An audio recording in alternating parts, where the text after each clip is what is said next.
Hey guys, what's going on? Welcome to episode 16 of the Dan Gheesling podcast. Super excited you guys decided to join us yet again. I appreciate you guys dialing in, whether you're working out, transiting to work, school, whatever you happen to be doing right now. I appreciate you guys spending the next 30 minutes with us. In today's episode, we're going to talk about what's been going on in the past week. Another journal update, if you will, another document of the past 7 days, what went well, what didn't go well. And we're going to end the show today with a little bit of a philosophical rant, because I feel like a lot of people enjoyed that on the last one from the direct feedback I got from you. But anyways, I want to start right out with talking about something that I just recently discovered. I knew it was out there, but there's a bunch of tools that are available on the YouTube analytics side. And for the past 5 to 6 years, since 2012, since I've been putting up YouTube gaming videos, I'd only had used the YouTube analytics side of things. And I don't know how I found it. I signed up for it a while back. I don't want to say which ones specifically there are, but there's a couple services that essentially take all your YouTube analytics and break it down super on a granular level, down to what time based on data is the best time to post a video. And I found this yesterday when, I was just looking at everything YouTube wise. As you guys know, we talk about that a lot on here just because it's the area I think where I want to grow the most. You guys know Twitch has been going really well, so keeping that going. But YouTube, I've not been satisfied with. So essentially, it's like an analytics service that really, it takes a lot of guesswork out.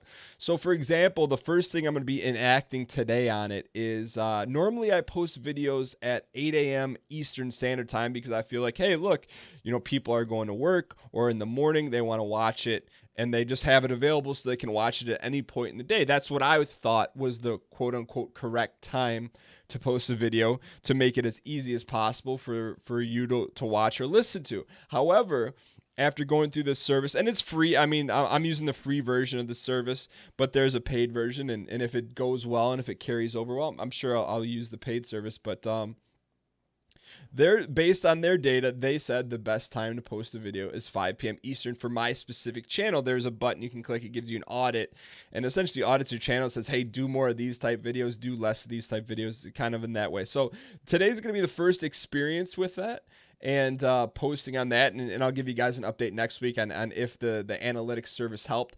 Even from the fact it's pretty dialed in, it's got something down to where it suggests the YouTube tags to use. And it's pretty powerful stuff. I can't imagine that it doesn't work. It's just a matter of, I always feel like you can have the best analytics in the world, but there's still the human element of it, right? So I still know I need to really have a beat on what people want to see by engaging with people in the comments and, continuing to run YouTube polls and things of that nature. But I think this is probably, it's not the solution, but it's another tool in the belt of trying to build the machine or the YouTube direction we need to go in. So I was really fired up about that because I've really neglected the analytics side of things for the most part over the past 5 to 6 years. So that's something I'm pretty excited about, and I can't believe that it's taken me so long to find it, but most importantly, I guess the answer is that I have found it. So I'll be updating you guys on that next week or the week after on the show based on what we're dialing in on that. So that the actionable item I'm going to be doing is I'm going to be watching it very closely, because you guys know I waffle a lot on YouTube. It's like, oh, I'm going to do Tarkov videos. I'm not.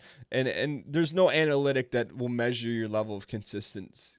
I guess it can measure your consistency, but in terms of having a focus, and I clearly have self-identified that as a huge issue for me in the gaming space. There's things that run into my head, like NBA 2K, running a college dynasty in NCAA 2014 football. There's a lot of things, and it's like, these are things I want to do, but it's times like this when I just need to dial back, and I look at my whiteboard to the right in my studio, and there's just one quote up there, and it says, you can do anything but not everything. And I feel like that's just a good constant reminder that there's a lot of things I want to do, but I just need to be smart about what I do, because I can't do it all. And I'd rather do 1 or 2 things very well than 10 things very poorly, which really was the whole reason why we split the YouTube channel into 2. So anyway, so I'm excited about this analytics stuff. Another thing that was new this week that we did for the first time, and we did it Saturday night, we did a Twitch community night. And that's been in the back of my head. Really, I have not done one in a couple years, and I definitely have not done one since the Dan Gheesling show started a year and a half, almost 2 years ago. We hadn't done one, and I wanted to do it because for a couple of reasons. One, I wanted to do something fun with the community, and two, I just feel like I wanted something else I wanted to test. Number one, did people enjoy it? Did people that participated in it, did they enjoy it? Was it something I wanted to do again? And so what we did is in terms of the game I wanted to play, it had to meet a few certain criteria. One, it had to be free to play or be extremely inexpensive. So I didn't really want there to be a barrier of entry for people who wanted to play on the community game night. Based on financially or even from a CPU standpoint, at least for the first one, meaning that you don't need a massive rig to run the game. And I also meant that from a subscriber standpoint as well. I didn't call it Twitch subscriber community night. It's really community night because I know there's a lot of people that are involved in the community that aren't subscribers. And to me, like that's just a bonus, right? So if people want to subscribe to the channel and support it, that's amazing. And I'm super appreciative because that helps keep the channel running.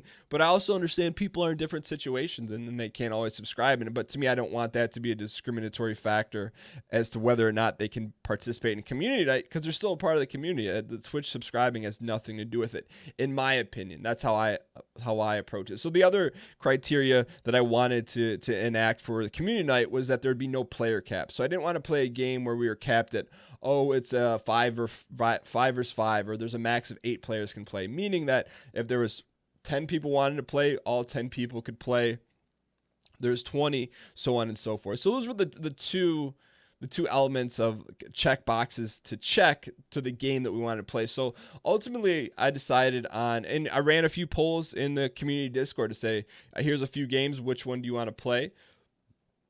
And I think through process of elimination, the one that was left standing was an Ultima Online free shard that just came out called Outlands, which, I mean, it's super rare for a free shard or a free server to come out on a 20-year-old game. And it just kind of lined up where I think it was like 2 or 3 weeks old. We tried it. And last night, I think we had about 10 players on from the community. And I think it went really well. I think people enjoyed it. I ended up streaming it. It was super chill. And a couple things I did on the back end of it, just some inside baseball, is I had one of our moderators who's super dialed into Discord and understands how to do the granular stuff way better than I. And I'm sure I could have figured out to do it, but I didn't have the time, so I was super helpful for this moderator that did it, or super grateful. But I had her create a VoIP channel. I asked her if she could create a VoIP channel that was listen only, so that people that were playing along could hear what we were trying to do in real time as opposed to delayed on Twitch. And I did it for a couple reasons. One, I wanted people to be able to dial in and so we could kind of be on the same page, because if you're playing a game with 10 other people, especially an MMO like Ultima Online, you got to be close to being on the same page and not delayed. But also, I'm very hesitant to bring anyone on the stream through a VoIP capacity that isn't used to being on it. And I've done it in the past, like a long time ago, and it just gets really messy. You have like 7 or 8 people, or not maybe 7 or 8, but you have a bunch of people talking at the same time. And as a broadcaster, or as broadcasting, it gets really awkward. And so just to avoid that, I just didn't want to do it. Sure, would I have loved to be able to talk to people individually in the community? Yeah, but I think from a production standpoint, what I mean production meaning, since it was live streamed, the people that didn't participate but watch, it just makes, in my opinion, for a really awkward viewing experience when you're hearing a bunch of people talk that you may not necessarily understand who is who, and people talking over each other. So it's really hard, in my opinion, and I didn't want to have an open VoIP from a weird perspective, meaning, hey, don't talk when I'm talking. Because essentially, like, I know that sounds like, I don't know, it doesn't sound good, but that's kind of how it has to be if you have people on the VoIP. And I just didn't want it to be like that. I wanted it to be super casual where people could kind of do their own thing. And it 100% was the right decision. And it's nothing, it's nothing against anyone on the community. It essentially boils down to a really sloppy show or a sloppy stream and awkward and kind of messy. And I just didn't want that for the viewing audience. But so it went really well. I think a lot of people had a lot of fun, and especially to play Ultima Online with a group of individuals that had never played it before. I think maybe one person had. It's not the easiest game to learn, but people learned, and there were some really, really fun moments. And if you've ever heard me talk about Ultima Online in the past, it's a 20-year-old game, but when I played it, when I was a kid, I just have a lot of very hand-picked but special memories of it, and I felt like we made a few of those moments last night when we played it as a community. It was just it was a really fun experience, and I think people enjoyed it based on the feedback. I think in the future I'm definitely going to be open to doing more community nights. I don't think it's maybe not a monthly thing just because it's from a time situation, but I would definitely be open to other games. One game in particular that I think could be really compelling to play is Tarkov, and it goes against the boxes to check in terms of being not having a barrier to entry and not having a player cap. But I just think it could be fun to do some raids with community members, just because it's a fun game and it's the main game we play in the show. So I think it would be interesting to be open to that in the future. But if I were to make a binary objective overall statement, it's really subjective, but a yes or no statement on how community night went, I think it went really well. And I think a lot of it was because it was based on community feedback. There was a couple other games I wanted to play, or at least I wanted to present to play. People said no, and this was the one left standing. And another Inside Baseball is just another way to connect with the community and get to know players and people in the community. So it was a lot of fun, and would definitely do it again. Another thing that was brand new this week that just popped up on the YouTube side of things is YouTube added, on the engagement side, they added YouTube stories. And essentially what that is, if you're familiar with Instagram stories is you can post something on your Instagram and it disappears in 24 hours, much like Snapchat. So essentially it's Snapchat on YouTube, and I got really excited about it. I saw a tweet, and within the first couple hours of seeing that tweet, or whenever I saw the tweet, I think the tweet might have been 2 hours old, I jumped on and did a story right away, because that's really the first time that I can directly engage in a video format with the YouTube subscribers that isn't posting a video. And I think there's something to be said for it, and I hope it sticks around. But it's just, anytime there's a new feature on a platform that I use, especially in YouTube, I feel like YouTube is not throwing in the towel. I think they're trying to innovate and try new things. I'm really excited about that, because I can directly communicate with the subscribers face to face and not have it be bound to a video, right? So if you post a video, there's all that stuff that goes into it. Does it hurt the channel if you post a vlog? It just, I worry. I don't want to say worry. I am not concerned. Concern's not the right answer. I'm aware of that now, where I don't just want to spam a bunch of videos on the channel, but I still want to be able to communicate outside of the comments. And so it's the first time really that's been able to do that outside of YouTube posts. So I've been doing a lot of Inside Baseball in the YouTube stories. In particular, right before we went live on the podcast, I showed the podcast show notes. I'm just trying to really go all in on that and really show a lot of behind the scenes stuff on YouTube on there. And just, I'm going to continue to mess with it, see how it goes, and see if people enjoy it. But something I'm really fired up about, because YouTube is natively trying to build more engagement on the platform. And I think in the past on other platforms like Instagram, I've been really slow to adopt new features and try them out. And I'm not in that mindset anymore. If something's new, I'm going to try it and see if it works, and continue to mess with it and see what works and test it out. Eventually, features come and go, but the only way if it's going to work for you is to test it. And I'm doing something in addition to that. So part of one of the things Zane the editor does is every video we post also goes on Facebook now, just because there's no reason not to.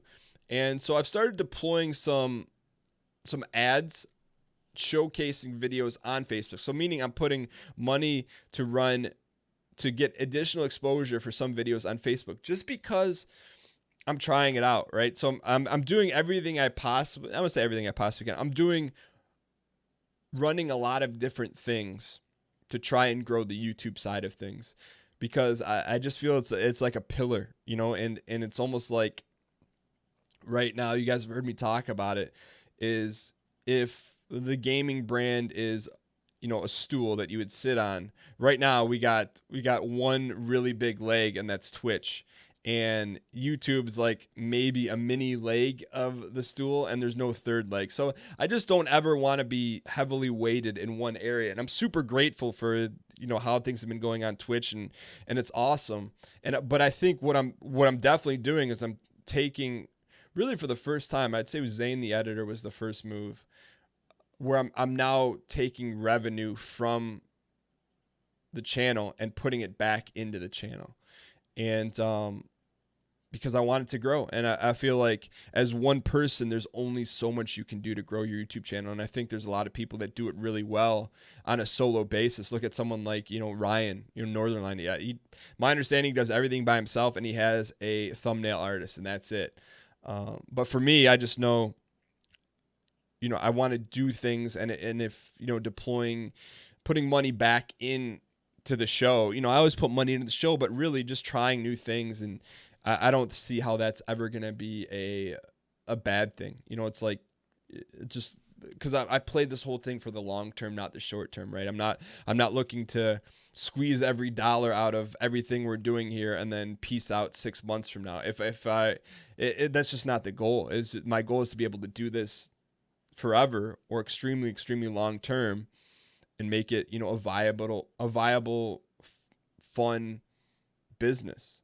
And so I'm just testing new things, and I'll keep you guys updated on that in terms of how the Facebook ads go, and see how the engagement goes there. Outside of that, I put up a YouTube post. So YouTube has I call it like a Facebook wall.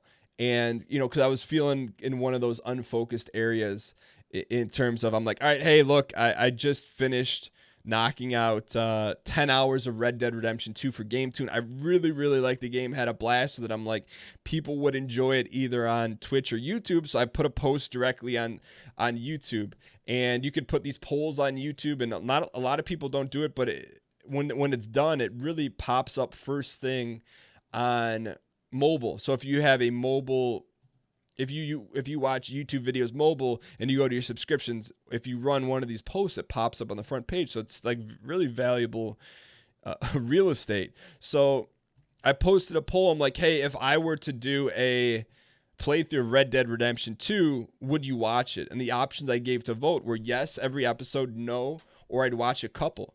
And so when I did that, the results were really interesting, because a lot of people were really honest, and I got some great feedback. The results kind of were 39% of the subscribers, the people that participated, said they would. I think 20% said no, and the rest said, yeah, I'd watch a few. And what was most interesting about it was the comments underneath it. There was a couple things. The main one that stuck out was that because the game's so new, a lot of people didn't want to watch the playthrough because they wanted to play it themselves. And that's something that I wouldn't have thought was a primary reason why someone wouldn't want to watch the playthrough, but that to me just reiterates the importance of engaging with the people that watch the videos, right? I don't want to make videos that people don't want to watch. And sometimes a lot of times it's extremely helpful to understand why they don't want to watch it. Oh, Dan, you're boring, or oh, Dan, in this case it was, I want to play this game for myself and I don't want it spoiled, which is good. And so I'm glad that I did that, but just kind of another feather in the cap of just continuing to, grind and find a way to make better YouTube videos.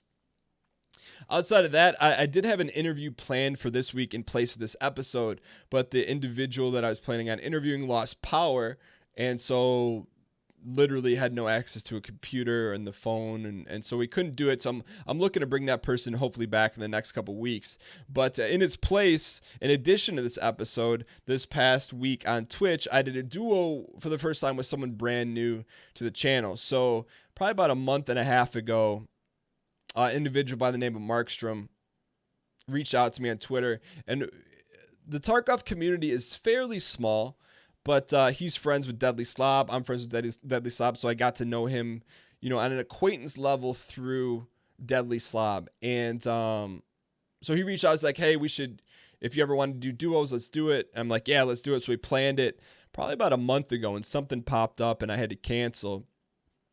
And it became really important for me on a individual level that when I cancel on someone, it's not because I didn't want to do a duo with him. It's just something the timing didn't work out. And in between that time, another person said, hey, Dan, I want to duo with you. Let's get something on the schedule. And it was extremely important for me to not do that second duo before I did a duo with Markstrom, because had I done that, it would send a really clear message to Markstrom that I didn't want to duo with him. And that wasn't the case. So I made it a really pointed effort to, tell the other person that wanted to do it, I'm like, hey, yeah, let's do it. Give me like a week or two. And I wanted to do a duo with Markstrom and see how it went. I had watched the stream a few times. He's super dialed into Tarkov. And I'm like, you know what? There's a shot this could go really well. But at the same time, I would say from an acquaintance level, I knew him, but it's not like we were like besties. But like, hey, look, let's do it. We both love Tarkov. He's dialed in. And I'm so glad that we did do the duo. We had never played together, but it was a really enjoyable experience. I think we played off each other really well. And I was really not surprised. I don't know the best word to say it, but was really refreshed.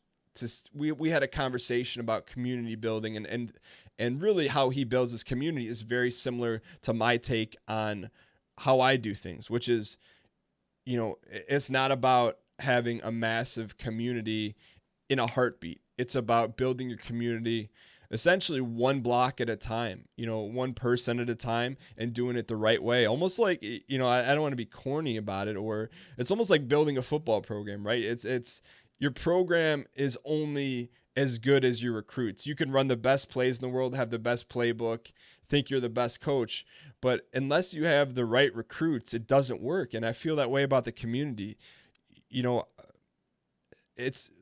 I'm so fired up about the community because the people that are there are dialed in. They're nice to each other. They support each other. Everything's extremely positive, and that doesn't happen by accident. It's like you take the time and just make sure that if someone's not the right fit in the community or they're acting a certain way, you got to protect your community and really just keep it as a like-minded group of individuals, not from the sake of there's not individualism going on in the community. Everyone's their own person, but just having a clear understanding of what's acceptable in the community and what's not. Like,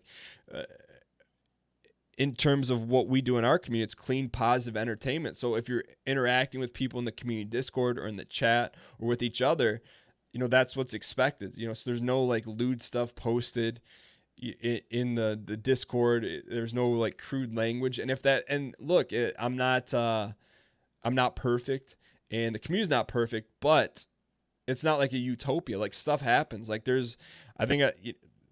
and I don't talk about it much, but I should talk about it more. Part of what I do, a large part of what I do is community management. It's not just, I don't just walk away from the community and let the moderators handle everything. There's a specific set of criteria that the moderators are, we've worked together to say, hey, here's a criteria that, we need to keep things in. And there's still problems that come up because you never plan for every scenario, but you do the best you can and you treat people, with respect individually. And if people violate the rules, we explain why, give them a warning and say, hey, this is not acceptable. Here's why, and give them a second chance. And I think over time, 100%, that just builds a community of, like-minded, positive people that support each other. That's the end goal. And I went into a little bit, and I don't want to get too far off the Markstrom thing here, but we went into a little bit on the show is like, I always wanted the show to be more than just a dude sitting at a computer playing video games. To me, that's not really that appealing. And to some people it is, but to me, it's you have an opportunity to do more than that if you choose to. And there's no judgment for people that do that with their stream. If it could be something more where, like I said, you brighten someone's day, you give people a place to hang out and enjoy each other. That's to me what's more important than just an individual, sitting there playing games. Anyways, so really had a good conversation with Markstrom. And as that as we ran through some Tarkov runs, and as the first run was going on, I was trying to get to know Markstrom's, asking him a lot of questions, and I saw someone in the chat say, hey, this would make a great podcast. And I'm like, yo, let me run with this and finish off this first run in Tarkov and kind of wrap it up like a podcast. So I believe it depends on when it gets edited, either tomorrow or the day after, you'll see another audio podcast hit the feed this week, and it'll be an interview with Markstrom. It'll be the first time that audio will hit the channel that's clipped directly from a game. So I'm going to, there's going to be gunshots and stuff in it and moments where we're going to be talking about the game. So it'll be interesting to see how you react to it, if you enjoy it. And, of course, I'm going to be listening to your feedback on that. But it was such a good getting to know Markstrom.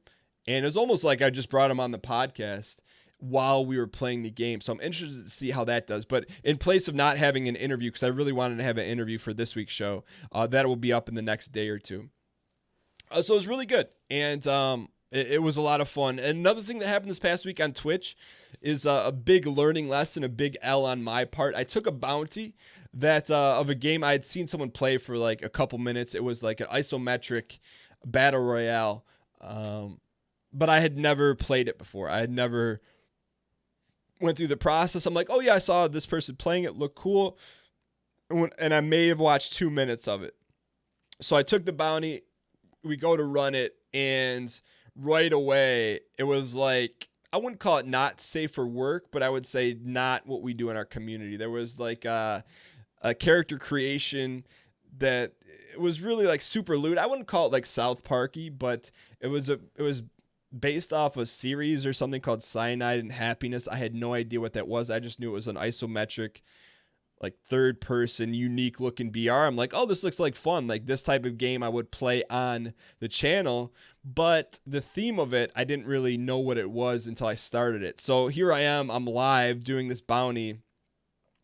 And we're 5 minutes in, and I start to get this feeling like, hey, this is not what I want on the channel. This is not what, someone watching with their kid at home or someone watching at work. There's stuff popping up that may not necessarily be safe for work. It's not like super R-rated, but it was definitely kind of walk that line. And it started to not feel like the right thing to do for the community and really for the brand of the show. So I literally cut it. I'm like, hey, I know I said we were going to do this. It's not the right fit. It was 100% my fault for not playing the game before I did it live on the show. And to me, it just reiterated the fact to me that I need to try everything before I even think about bringing it on the show. Play it for, even if I play it for 15, 20 minutes, that's enough time to understand if it's going to fit or not. So definitely a failed bounty, but a great learning experience.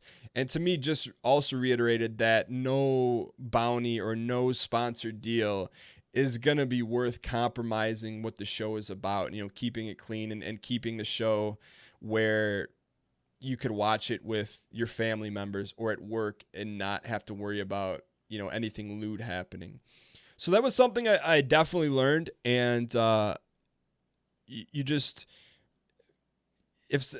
best thing I learned is if something doesn't feel right and you didn't have the foresight to test it beforehand, stop. And I think everyone is really cool about it, because it cut the show short, and ironically enough, the show crashed like 5 or 10 minutes after, because that's a whole different technical story we don't need to get into. But it was just for me, it was just like, don't sacrifice essentially what you're trying to do for money or for a sponsorship. And especially if it's like, I wouldn't play that game I would play that style of game, but just the theme of it doesn't really appeal to me and doesn't fit within the confines of the goals of the show.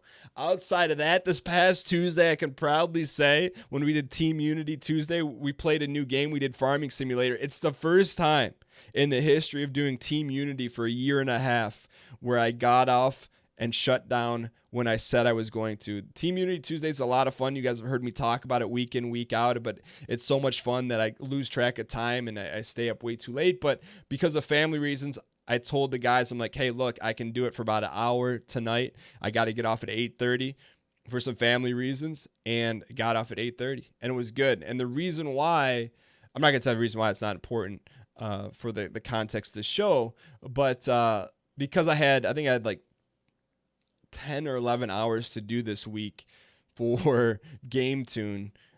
I've been getting up at 4:30, and had I, the reason I had to get off was not Game Tune, but I'm going to continue getting up at 4:30, and so I need to continue to have a limit on Team Unity Tuesday. It doesn't mean I'm going to get off at 8:30, but 9:30, 10 o'clock is probably when I'm going to start wrapping up Team Unity Tuesday. But it felt good because I don't want to not do Team Unity Tuesday, but I also can't keep doing it like I have been doing it because it just won't work for me long term, and being efficient on YouTube, Twitch, and with my real life business, and as a dad and as a father. I can't keep doing it like that. So it was encouraging that for the first time I was able to shut that down. And I told the guys before on the wire, I said, hey, I need your help. Just if you can just give me a subtle reminder, hey Dan, it's 8:30, time to go. I'm not going to fight you on it. Sometimes, you need help. I have a self-awareness. I have sometimes an obsessive personality where it's like, oh, just one more game, one more run, one more this. I get wrapped up into whatever I'm doing in the moment, which I think is good.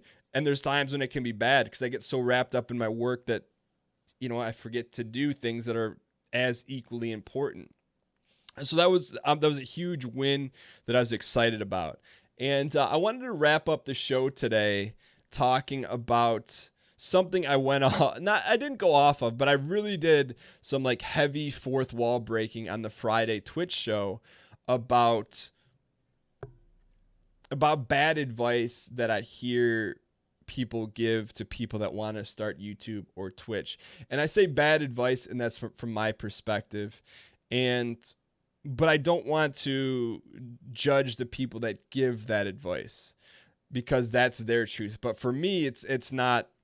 I would never follow that advice. And the only reason I kind of got the chat was able to kind of get me to the state is because someone sought advice or they asked advice. And I'm not one to sit there and just dole out advice and say, hey, do this, do this, do this, do this. It's if someone comes to you and asks you something and someone is genuinely interested in getting better or wanting to do something, then I'll share my point of view. And the advice that I see a lot of people give out when it comes to whatever it is they want to do, but in particular with streaming or starting a YouTube channel, is a lot of people say, hey, don't go into it thinking you're going to do it full time or make money at it or do it as a job. And to me, I couldn't disagree with that wholeheartedly. Any further, I couldn't. I'm on the opposite spectrum of that advice. I would say go into it with your end goal in mind. So maybe you don't want to be full-time with it. Maybe you want to be part-time with it. But if you do want to be full-time with it, make that your goal and then set the steps to get there. But more importantly than that, no, it's not going to happen in 24 hours or 24 months. It may take 5 years. It may take 8 years. And then you have to ask yourself, are you willing to put in the work for that time? So I don't want to re-rant about it, but I just feel like it's really... In my experience, and let me give you the context of why I don't believe in that advice saying don't go into it, that meaning that you want to be full-time on YouTube or Twitch, because I think it's very difficult but also attainable to do that. A couple things have to happen, and the reason why I can say that is not because it's something I believe in, but it's also something I've physically done in terms of being able to do what you set out to do. And for example, like when I started YouTube and Twitch, I had in mind at some point that I wanted to generate revenue from it so that I could have an option to do it as a full-time thing, or at least continue to build it. I knew it was going to take a long time, but I knew that eventually I'm going to have that opportunity to make that decision where I can say, hey, yeah, I want to do this full-time. I want to do this 7 days a week. I want to stream. But I've done that and it's taken me 6 years to even get to a point where it's like part-time and it's part-time income. But it's been like that for everything I've done in life. It's just that you just got to be willing to grind it out. I talked a little bit and I wish I would have talked about it more on the live stream, but I started out after high school. I'm like, I want to be a Division I college football coach. What am I willing to do to get there? And it took me 4 years of essentially working, I want to call it for free, but basically for free at the university I went to put myself in a position to get the chance to be a Division I college football coach. I became a graduate assistant at Michigan State University after volunteering for 4 straight years. And I don't want to get into that whole story, but I would go to class, I would work practice, I would set up cones, I would take them down, I would set up the drills, do whatever needed to be done. And then after my job as a student manager was done, I would just hang out in the building. And I would just wait for someone to give me something to do, whether it's run copies, staple. And I did that for 4 years. And after 4 years of doing that and volunteering, I had the option. I was fortunate that someone took a shot at me. The head coach was like, hey, do you want to continue this and take the first step in becoming a Division I college football coach and be a graduate assistant? I'm like, yeah, that's what my end goal in mind was to get that. And I'm like, are you willing to do 4 years of volunteer work, give up whatever leisure time or a lot of leisure time you have in college to do that? And I was. And I feel like it's the same thing's applicable to YouTube or Twitch, only because I could say that because I've done it over the past 5 to 6 years is are you willing to put out a video a day or 2 videos a day for the next 5 to 6 years to grow that? Are you willing to stream on a consistent schedule for 2, 4, 3, 7, 8, 10 years to get to a point where you have that option? And it's not something that I feel like a lot of people say they want to do it, but they don't want to put in the work. And because when you go full-time on Twitch or full-time on YouTube, I think with very few exception, it's not something that happens overnight. Some people, I think there's a small handful of people that blow up overnight, but I think a lot of people, it's a long-term grind. And I'll take another example outside of myself, because I don't even feel like I'm there yet, but I know I'm on the right path. I'm fired up because I've seen a lot of progress in 5 years. You get better after you grinding out, but I'll take the example of someone I met on Twitch in 2012, Dakota's, started out playing this game and he had a couple hundred viewers and I think jumped up to a couple thousand and then went back down to 100 for a couple years. And then Fortnite came out and now he's one of the top, if I had to say, top 5 Fortnite streamers on Twitch. He has tens of thousands of people watch him. But that didn't happen overnight. He's been grinding for 4, 5, 6 years. And so I just believe that to be true because I look around at people that do go full-time on Twitch or YouTube. It's not an accident. Sometimes it's timing, but it's timing and putting yourself in a position day in and day out to be successful. And so I think the advice I would give to someone that said, hey, I want to do this full-time, my question would be, how much time are you willing to put in to do it? And do you know what you need to do? And are you willing to put in the work for 5 years? And are you okay with doing that? And if so, then do it. And if not, then do it for fun or, but just have an end goal in mind. But I would never give the advice, don't go into this without wanting to be full. Don't go into this thinking you're going to go full time with it. That's just not the advice. My advice would be go into it with your end goal in mind and take a second and step back and think about what your end goal is in mind. I know, and this turned into another rant and kind of the question of the day, but I hope you guys got something from it because that's how I feel. I feel like, and this is going to be corny, but it's to me what I believe to be true. If there's something you want to do, know that it's going to take a long time, be willing to put in the time and effort in learning and grinding it out on a day-to-day basis, and you'll get there. I think with the exception of that is being self-aware to know what you're good at and what you're bad at. Like, would I have loved to be an NBA player? As a kid, I loved playing basketball, but I also knew, at 5'9", and it probably wasn't going to happen. So I think with a little self-awareness in there, there's not a whole heck of a lot of things that you can't do if you're willing to grind and stay focused on it. So with that being said, I'm going to wrap things up. I know I went on a little bit of a tangent there, but based on the feedback, I know a lot of people said that they liked the tangent at the end of the last episode. But I want to thank you guys so much for tuning in. Hope you guys got some value, learned something, got entertained, got some insight, got some inside baseball of what's been going on with the channel and me and, this journey that, we're grinding away and having fun in the process and growing this thing. I think I'd like to think in the back of my head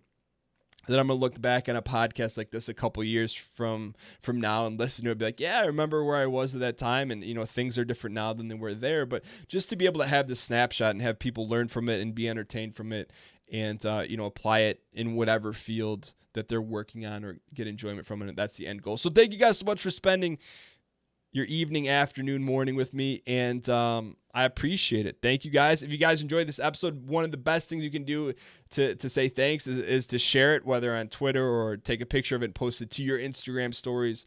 That's the best thing you can do. The second best thing you can do is leaving a review on iTunes if you haven't already. I appreciate all the support, and thank you guys for tuning in. I will see you guys next time. Later.